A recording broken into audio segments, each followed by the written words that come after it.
presente en este lugar. Gracias por estar con nosotros. Gracias por guiarnos en esta noche. Señor, en todo lo que hacemos, Señor, porque lo hacemos para ti, para adorarte, para darte la gloria, para sacar una sonrisa de tu rostro, Señor. Nos encontramos delante de tu presencia en esta noche, Señor. Abre nuestros oídos atentos, Señor, escucha tu voz. Bendito sea tu nombre, Jesús. Gracias, Señor. Gracias, Espíritu Santo. Gloria a Dios. Gracias, Señor. Gloria a Dios. Dios los bendiga. Pueden tomar sus asientos.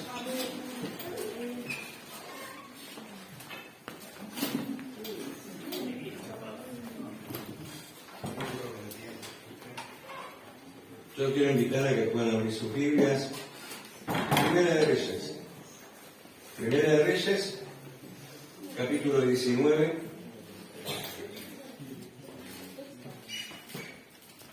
El capítulo 1 y 2, versículos 1 y 2. Capítulo 19, versículos 1 y 2. Primera de Reyes, ¿sí? Ahí cerquita, no se puede perder. Dice la palabra del Señor. Dice Elías, huye a Oreb.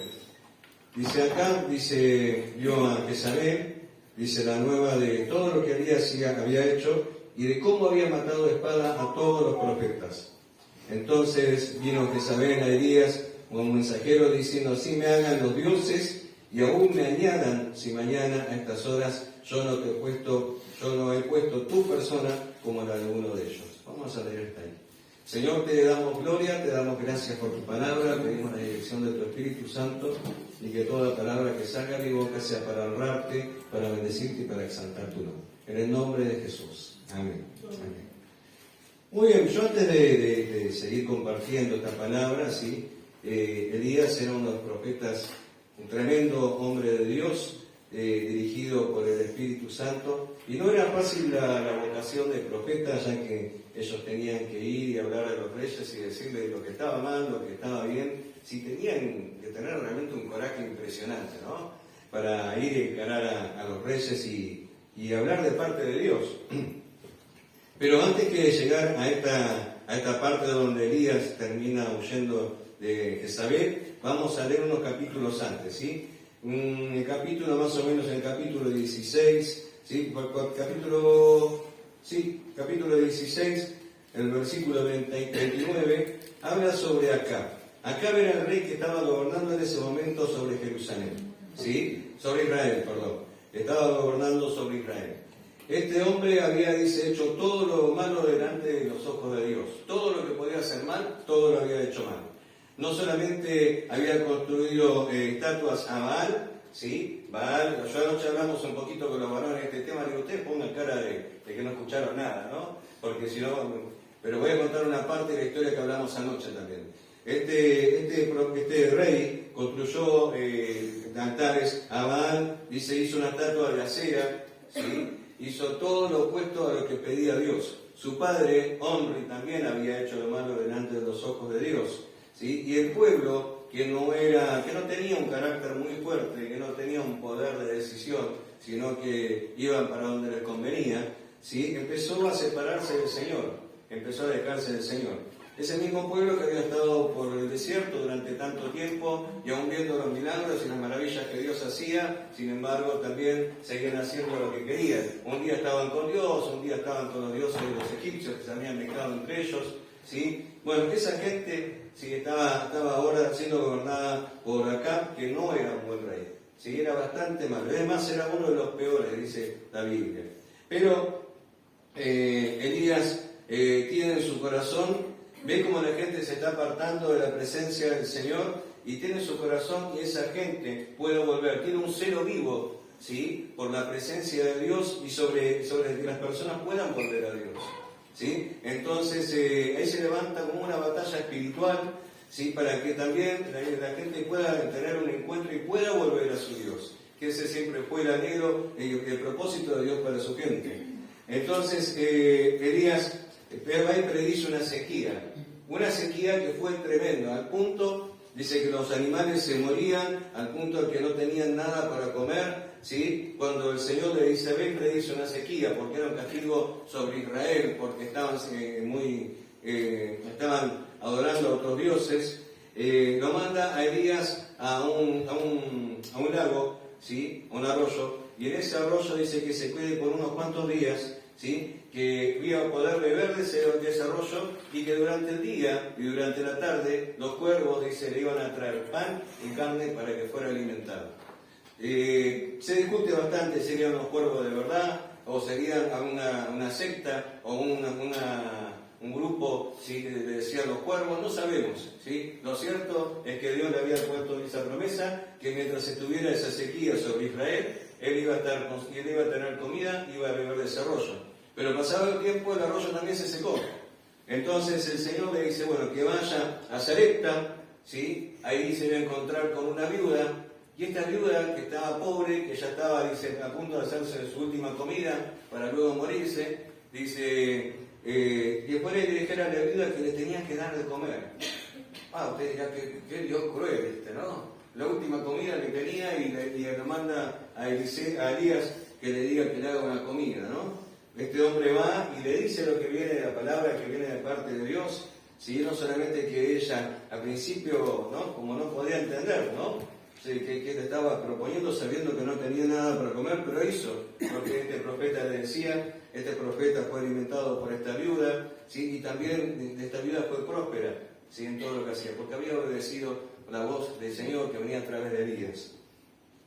Bueno, después dice que Elías regresa, ¿sí? Regresa a ver a Acab, y ahí viene un momento especial. Elías, Acab tenía un sirviente. El sirviente era muy temeroso de Dios, aunque Acab no, pero el sirviente de él era muy temeroso de Dios.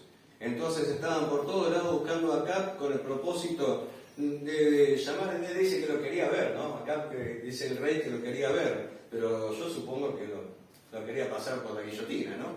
Pero dice que se dividieron y Elías se encontró con el sirviente del rey. Y el sirviente del rey le dijo, mirá que yo siempre he sido, desde muy chico, he sido muy temeroso de Dios.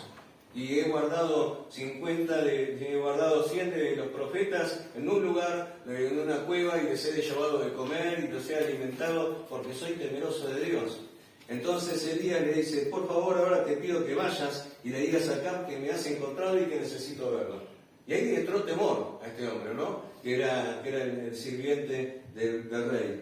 Le dice, pero me vas a pedir justo eso, todo el mundo te está buscando, no te encuentran y ahora yo voy a decir que te encontré.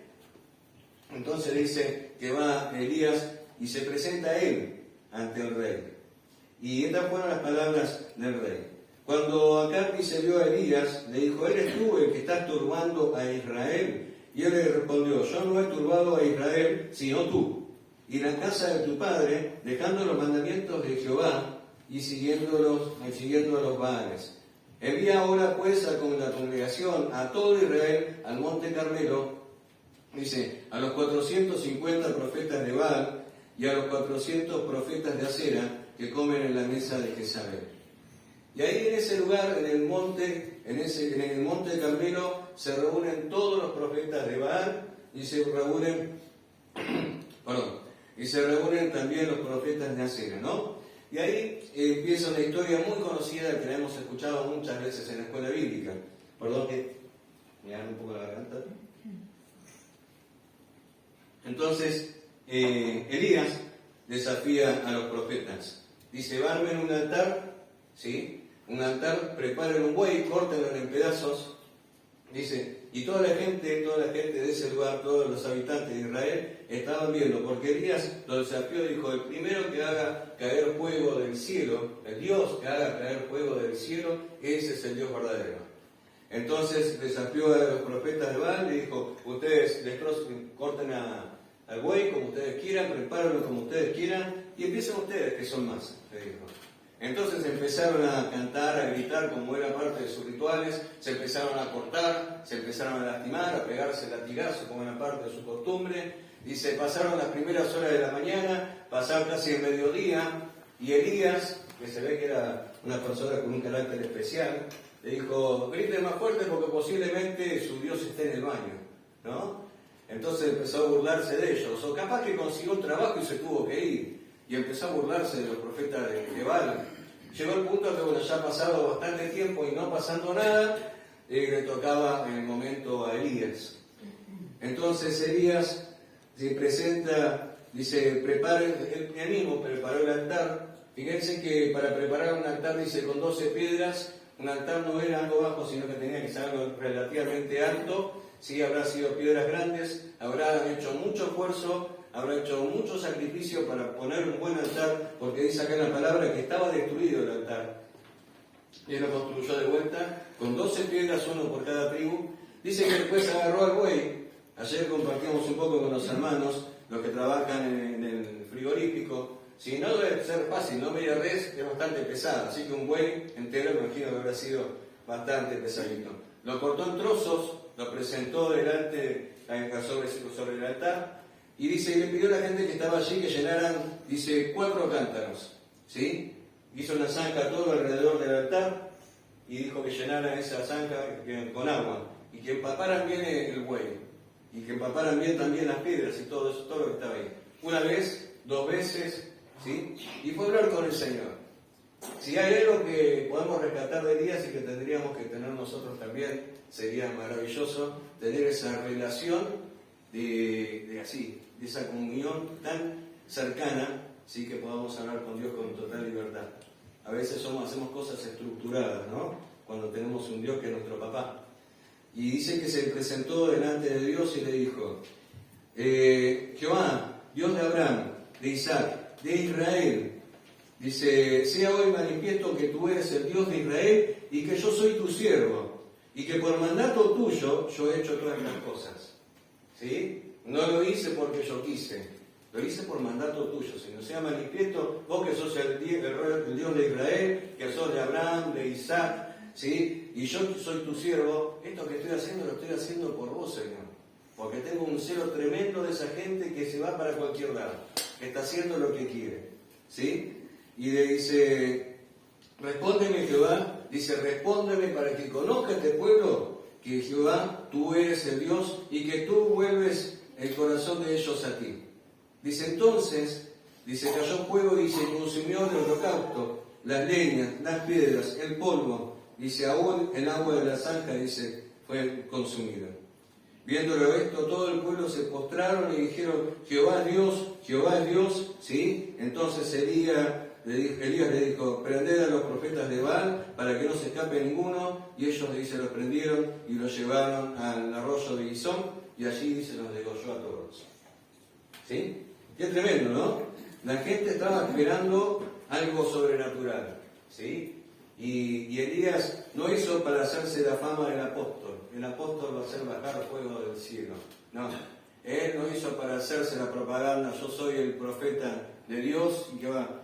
Él lo hizo porque quería que la gente volviera a Dios. A veces nuestras oraciones son equivocadas, son erróneas, ¿sí? Porque estamos apuntando a nuestros propósitos. Pero el propósito del corazón de Elías era que quería que la gente volviera a conocer a Dios. Y esta gente que era muy ambivalente, un día estaba con Dios, un día estaba con Baal, un día, entonces dijo, ya está. Cuando se presentó delante de ellos, él dijo, Dios que haga descender fuego del cielo, ese es realmente Dios. Y la prueba estaba ahí, ¿sí? Él dijo, Señor, yo lo hago porque vos me mandás, y yo lo hago para que ellos conozcan que vos sos mi Dios, ¿sí? Y que ellos también puedan conocerte como Señor, que te reciban que realmente en su corazón como Señor, que sepan que no hay otro Dios, que todos los demás son muñecos de madera, ¿sí? A los que más adelante en el libro de Isaías le dice, que con el mismo que se hace un nazarito, después se hace un muñequito y la adoran, ¿no? Y no reciben nada. Exactamente, eso es lo que hacía el pueblo de Israel. Pero ahí el Señor hizo un milagro y derramó fuego sobre ese lugar hasta que no quedó absolutamente nada, ni el agua que había en la zanja. Y dice, ahí empezaron a adorar al Señor. No, me imagino que un tiempo después también se habrán ido de vuelta atrás de los ídolos, ¿no? Porque era medio... En Argentina diría son medio veleta, ¿sí?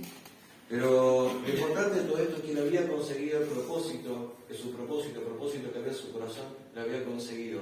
Pero algo mucho más grande todavía, qué importante esa relación de que él oró y le dijo, Señor, fueron palabras sencillas, no hizo un discurso preparado, sino que hizo un discurso sencillo. Le dijo, Señor, yo anhelo que tu pueblo se vuelva a ti, que te reconozcan como Señor, que sean agradecidos, ¿sí? Y fue derramado ese fuego. Mientras los otros se cortaron en pedacitos, achuraron, ¿sí? Todas las cosas, y no pasó absolutamente nada.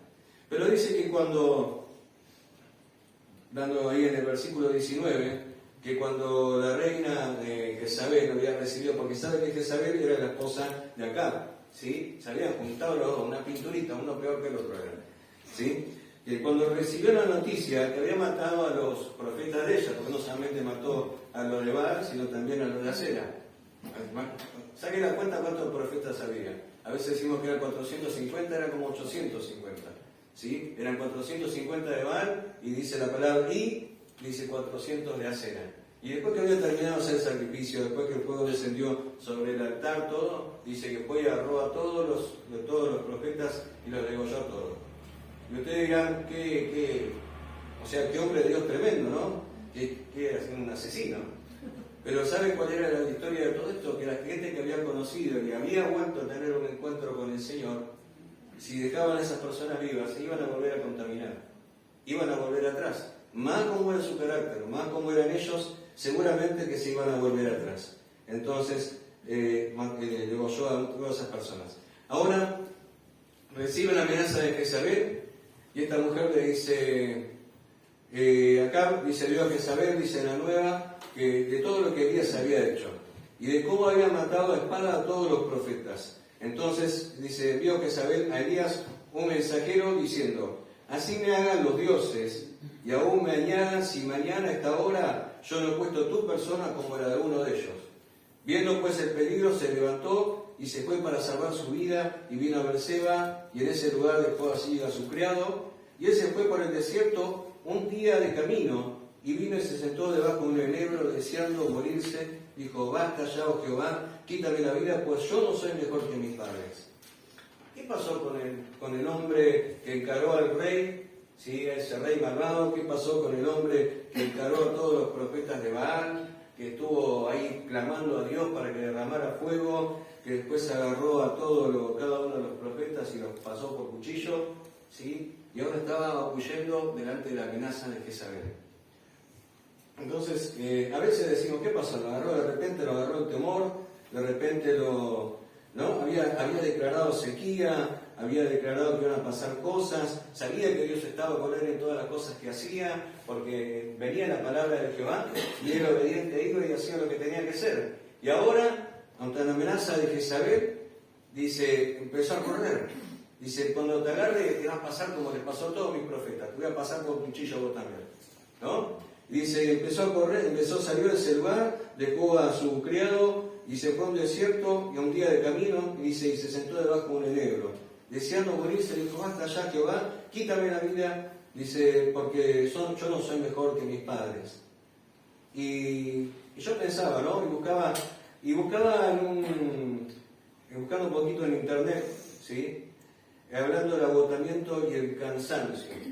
El agotamiento mental, el cansancio cuando estamos en muchas actividades, cuando nos pasamos de vuelta, cuando tenemos las agendas llenas, cuando nos sobrecargamos porque queremos que todos estén felices, o cuando sea en el trabajo, o sea en el ámbito que sea, ¿sí? Cuando cuando no sabemos decir que no, ¿sí? Porque a veces eso pasa, ¿no? Y empezamos a que queremos agradar a todas las personas. Y resulta que nos saturamos, ¿sí? Llegando casi a fin de año, prácticamente a noviembre, ¿sí? Un mes bastante complicado, dígame que es bastante complicado, ¿no? El mes de noviembre se hace de goma, parece que fueran 3 meses juntos, ¿sí? Y venimos con todo el estrés del año, ¿sí? Venimos con todo el cansancio, obedeciendo a Dios en todas las cosas, haciendo las cosas de acuerdo a la voluntad del Señor, pero llegamos estresados. Y también el estrés estaba buscando, ¿no?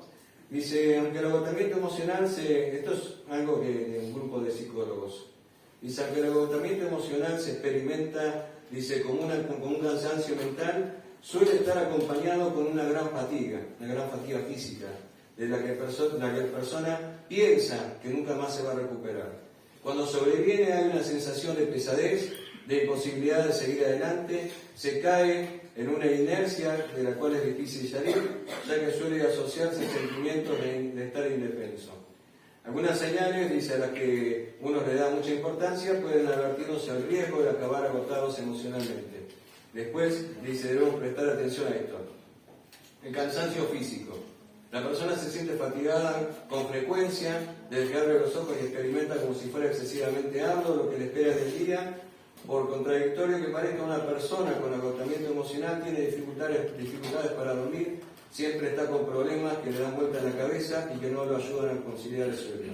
Hay molestias, pérdida de control con frecuencia, las personas agotadas se ven de mal humor, es demasiado sensible, cualquier crítica o cualquier gesto le hace sentir desaprobación, tiene falta de motivación, la persona actúa como forma mecánica, no siente entusiasmo ni interés en sus actividades. Distanciamiento afectivo, las emociones comienzan a ser cada vez más planas, dice, como si en realidad no sintieran prácticamente nada.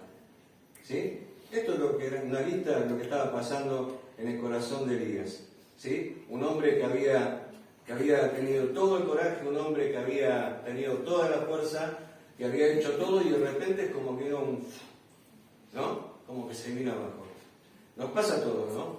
En algún momento de nuestra vida todos pasamos por esa situación. El hombre deprimido, cansado, ¿sí? No porque no tuviera el Señor con él, sino que estaba cansado realmente. Y esto ahí se produce un agotamiento mental, físico. Y cada una de estas cosas era una descripción exacta de lo que le estaba pasando a Elías. Ahora, dice que se durmió, se echó debajo del cerebro y vino un ángel y le dio de comer durante el día y la noche. Un día, y al segundo día le dijo, Elías, ya está, ¿sí? Descansaste, ahora levantate porque hay mucho trabajo por hacer, tenés muchos kilómetros por delante para caminar. Dice que luego caminó 40 días y 40 noches, ¿sí? Hasta que llegó a una cueva. ¿Y qué hizo cuando llegó a la cueva? Escondió. Se metió de vuelta en la cueva. ¿Sí? Se metió de vuelta en la cueva a descansar. Tal vez, bueno, caminar 40 días y 40 noches, no creo que ninguno de nosotros lo habrá hecho, ¿no? Y tampoco lo pienso experimentar. Pero dice que metido en esa cueva, ¿sí? En esa cueva fue llamado por el Señor. Dice, y él le dijo, sal afuera y ponte en el monte delante de Jehová. Y aquí que Jehová pasaba, dice, y un gran y poderoso viento, dice, que rompía, dice, los montes y quebraba las peñas delante de Jehová, pero Jehová, dice, no estaba en ese viento. Tras ese viento vino un terremoto, pero Jehová no estaba en el terremoto. Y tras el terremoto vino un fuego, pero Jehová no estaba en el fuego. Y tras el fuego vino un silbo apacible y delicado. Y cuando Elías lo oyó, dice, cubrió su rostro, dice, con un manto, y salió y se puso en la puerta de la cueva. Y aquí que vino una voz diciendo, ¿qué haces aquí, Elías? ¿Por qué cuando vino ese silbo apacible y delicado, él cubrió su rostro? Porque conocía la voz del Señor, ¿sí? Conocía la voz del Señor con el que él trabajaba. Y se dio cuenta que no estaba en el terremoto, no estaba en el fuego, no estaba en ese viento tremendo, sino que estaba en un silbo apacible, ¿sí? Lo dejó descansar, ¿sí? Pero ahora tenía que volver a la actividad. Y le dijo, Elías, ¿qué haces en esa cueva? ¿Sí? Dice, y ahí empieza el discurso de Elías. Y él le respondió, Señor, he sentido un vivo celo por Dios de los ejércitos, porque los hijos de Israel han dejado tu pacto, han derribado tus altares, dice, y han matado a espada a tus profetas, y solo yo he quedado y me buscan para quitarme la vida. Y le dijo a Jehová, ve y vuelve por tu camino por el desierto de Damasco, y llegarás y ungirás a Hazael por rey de Siria, a Jehú, dice, lo ungirás por rey sobre Israel, a Eliseo de Safat lo ungirás, dice, para que sea profeta en tu lugar, el que escapare de tu espada la va a agarrar Jehú, ¿sí? Dice, o Eliseo, dice, y yo haré, dice, que queden en la casa de Israel 7,000 personas cuyas rodillas no se doblen ante Baal y cuyas bocas, dice, no lo besaron. Sabéis que cuando en medio de este estrés muchas veces solemos pensar que estamos solos, ¿no? No sé si le pasó a usted, ¿sí? Que Dios se olvidó de nosotros, que estamos solos, que el Señor no tiene tiempo para mí, que si yo estoy mal no puedo servir a Dios, o que Dios no me ve con agrado cuando yo estoy mal. ¿Sí? ¿No les pasan esas cosas por la cabeza? Me pasó a mí solo. ¿Sí? Y todos tenemos una cueva, todos tenemos un lugar donde nos refugiamos, donde es mi lugar. Y nadie se mete en mi lugar porque tengo que ir a hablar con Dios. Y en ese lugar es sagrado. Ese lugar es donde yo tengo que arreglar las cuentas con Dios. ¿Cómo me dejó solo en este momento? Que tuve tanta necesidad, con mi cansancio, mirá todas las cosas que me están pasando, y renegamos con el Señor. Yo creo que el Señor se debe reír, allá en el cielo debe decir, otra vez se viene a quejar en la cueva, ¿no? Y en esa cueva, sí, Dios está tratando con tu vida, ¿sí? O sea, Dios respeta nuestro silencio, Dios respeta su cansancio, Dios respeta, y también a veces nos dice a nosotros que tenemos que respetar sus descansos, ¿sí? Porque a veces los pastores queremos que todos estemos trabajando constantemente, que seamos una máquina, que traigamos a las personas a Cristo, que vayamos, hagamos, predicamos, que agarramos la escuela bíblica, ¿sí? Pero a veces hay momentos donde tenemos que estar en esa cueva. Pero si en esa cueva Dios te va a alimentar con su palabra, ¿sí? Te va a animar. Jesús decía, mi alimento es hacer la voluntad del que me envió, ¿sí? Nuestro alimento tiene que ser hacer la voluntad del que nos envió a nosotros también. Si el Hijo de Dios decía eso, cuánto más nosotros, ¿no? Y poder alimentarnos bien, ¿sí? Poder descansar, está bueno. Descansar en la mano del Señor, no descansar escondido en una cueva, ¿sí? No descansar en un lugar donde vamos a estar renegando contra el Señor, porque ¿qué podemos decir del Señor? Después de todos los milagros que Dios había hecho, descender fuego sobre el altar, un tipo solo armando un altar tremendo, descendió fuego, lo cortó en pedazos al buey, hizo cosas tremendas, desafió a un rey, ¿sí? Oró y declaró sequía y no llovió una gota de agua hasta que él dio la orden de vuelta. Mira todas las cosas que había para darle gracias a Dios, y estaba ahí escondido en una cueva quejándose, ¿sí? Dios nos da tiempo donde nosotros nos podemos quejar, donde podemos descansar, donde podemos buscar de Dios, hasta que llega el Señor y te dice, ¿qué haces adentro de esa cueva, campeón? ¿Sí? Yo te llamé para cosas más grandes, no para que te escondas dentro de la cueva. ¿Sí? Vamos a descansar un poquito, pero no te emociones con el descanso, ¿sí? Porque cuando nos emocionamos con el descanso, perdemos toda la presencia de Dios que está sobre nuestra vida, esa relación, esa intimidad, esa comunión. Porque si nosotros no hacemos lo que tenemos que hacer, lo va a hacer otro. ¿Sí? ¿Escuchó? Si nosotros no hacemos lo que Dios nos mandó, Dios va a buscar a otro para que lo haga. Entonces, usted, como buen e inteligente cristiano que es, ¿sí? Quizás está pasando por una cueva, quizás has descansado en el Señor, quizás te has encerrado en tu casa, en tu pieza, a renegar con el Señor, pero es momento que te levantes. Es momento que cuando oís esa vocecita que te dice, che, pero yo te amo, ¿sí? Yo te entiendo que te cansaste, yo te entiendo que pasaste momentos malos, ¿sí? Pero mirá todas las cosas que yo hice por vos. Mirá todas las cosas que yo hice por las personas que vos le predicaste. Mirá que yo te llevé a personas difíciles y cuando vos le hablaste, lo conquistaste y lo ganaste para mí, ¿sí? Entonces, Señor, te empieza a hacer ver las cosas que realmente tenés que valorar. Y no encerrarte en una pieza a llorar por cosas que ya pasaron, ¿sí? Por tu cansancio. Ya está, descansa bien, dormí bien, pero levantate y salí de la cueva, ¿sí? Porque todavía hay mucho trabajo por hacer. Mira, hermano, nosotros somos, dice en Primera de Pedro, real sacerdocio, una nación santa, un pueblo escogido por Dios para anunciar las buenas nuevas, no dice las buenas nuevas de salvación, para anunciar la luz, para llevar la palabra del Señor, ¿sí? El Señor lo vio a usted y me vio a mí, ¿sí? Pero también es el momento, hermano, de que realmente hagamos lo que tenemos que hacer, ¿sí? Que salgamos de ese lugar donde nos refugiamos, y ese lugar quizás lo usemos para hacer un altar. En esa cueva, en vez de ir a renegar, ¿sí? Que podamos juntar las piedritas que tengamos que juntar y hacer un altar donde vayamos a adorar a Dios, ¿sí? Que cuando la gente llegue a esa cueva a buscar auxilio, ¿sí? Sienta la presencia del Espíritu Santo, ¿sí? Porque usted estuvo orando en ese lugar.